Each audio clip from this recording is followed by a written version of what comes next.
Nagre-react tayo. Ulit. Dapat parang may panot ako dun. Ba't ganun? Parang may panot ako. Gets ko na ba't di kasi naka-dance belt. Tamang brief ko lang ha. Yeah. Pwede na. Pwede na. Pero ang pangit ng tights ko. Pangit ng tights ko. Paano naka-brief? Dapat nagda-dance belt ka. Ay, napaka naman tong batang ere. At ganun, parang may panot talaga ako.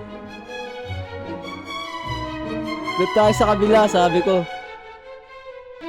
De, we go this way. May panot talaga ako sa likod. Ang pangit na nga, inang...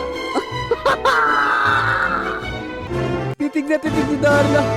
Parang babanatan eh.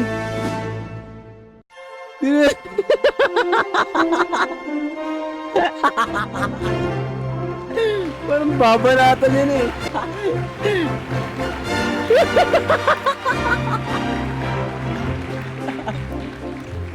Ang ginawa mo, Dar?